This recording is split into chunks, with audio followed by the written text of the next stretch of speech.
So some of you get the basic idea about what I just did, what I just conveyed to you. Now, the interesting thing here is that in actuality, we have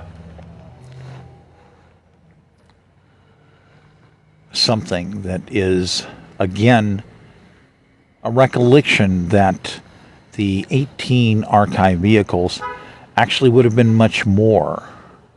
Much more. There are other parties, other instances, other evolutions of this series of evolving rebellions and insurrections that have been going on for quite some time that many people are still not even addressing. They're in denial of what has been going on. So the conveyance for this election cycle is so far outside the loop, it's mind-boggling. You know, as originally I was going to be setting up to doing things and have a really, really big election sequence for 2008. Unfortunately, there was a lot of tragedy that occurred in 2004. This was not a good thing. I'd rather not talk about it. The factors involving chemical plant, fires, explosions, the ruining of quite a bit of equipment, the lack of our justice system to appropriately work properly, the designed adjustments for our new justice system effectively are stalled. The conveyances that I just went through recently here are very small samples, small portions of AI, as each of these mobile units would have fantastic power, incredible power for the people who would be on board traveling with, for other people who would be, well, traveling alongside, so to speak, other people integrating into the system. The conveyance to you, the voters, involving max production and how we achieve this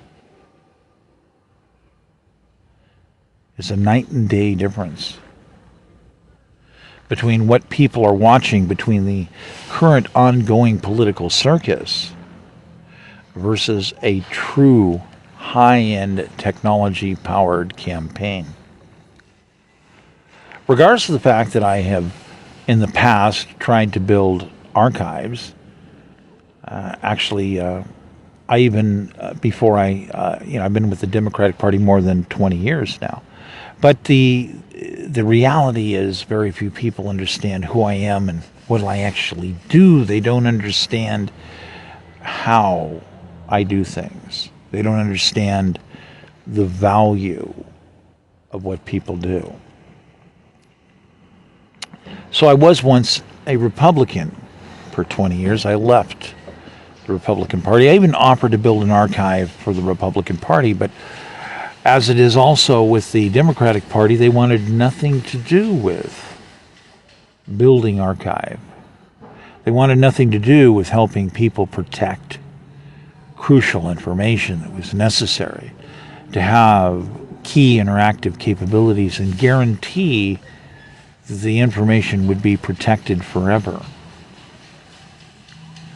Apparently they didn't see the logic in it.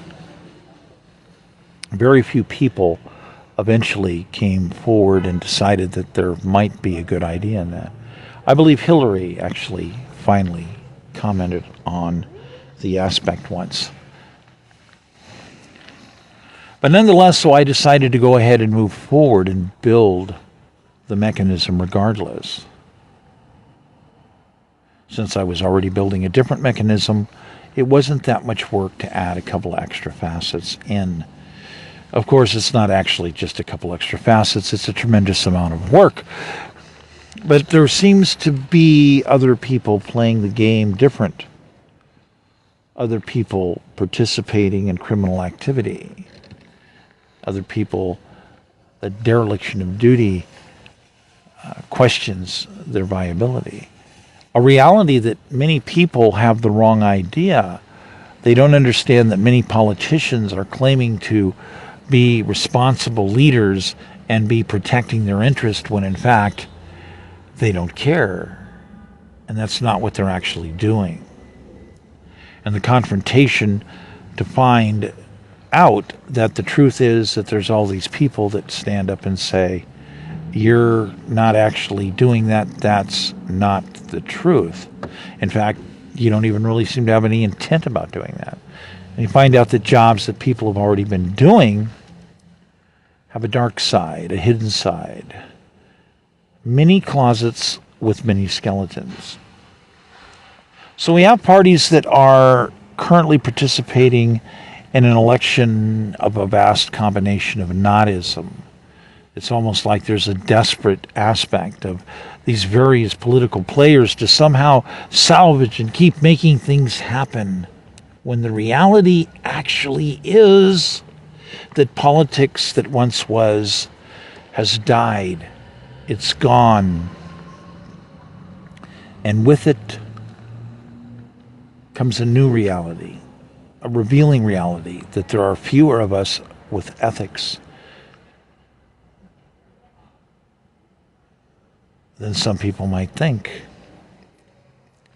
So a return to ethics has to be just more. It's not just a return to ethics. It's an embracing of the new, the young, an embracing of the new practical, a respect of the best of what has been the work of those who came before and of those exiting. A respect and a serious need to grasp the realities and be able to reference and work with this material. With me, it's something that I effectively have scheduled as a setup of a fast-paced super AI recovery check system. Many styles, many ways, many very important ethical management structures that can't be forgotten. We can't allow them to be destroyed. Although there's other people that think that their new coming of age is about destroying everything from before, regardless of whether or not it's useful or ethical, whether or not there's any richness to the content of the material. I seem to have, I have my own viewpoint, and the longer that you listen to my material, the more you'll understand. It's difficult for me to not be able to try to move faster and convey more information to you because of multiple factors. It's not just because of these massive violent attacks upon the archives. It also has to do with you, the voters. How much are you prepared to integrate with? How much are you prepared to intake into your brain?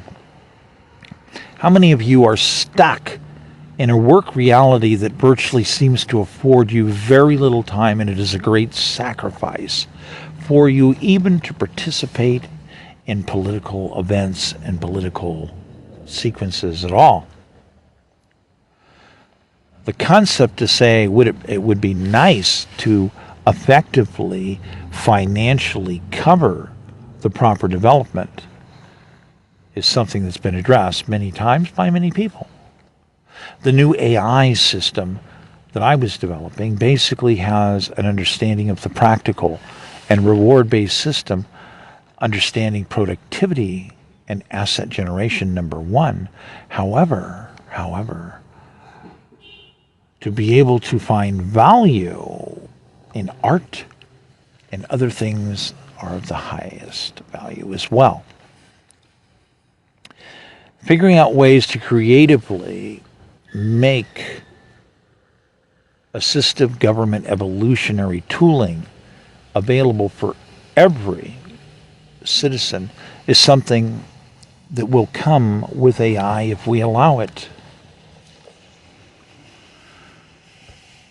The bargain is to buy it, not to reject the concept, but to embrace it and say, we want better government. Let's buy it. Let's pay for it. Let's put it directly into the hands of citizens. Let's expand the minds and the education of people. Let's continuously adopt those who have better and better techniques of conveyance, of learning, of being the great teachers in these fields. They can also do what? Make it more entertaining and enjoyable as we participate. And if you run it at the right speed, it can merely be a catalyst for you doing duality work at the same time. These might sound like bizarre concepts, but our children are already embracing the multiality concepts right now as we speak.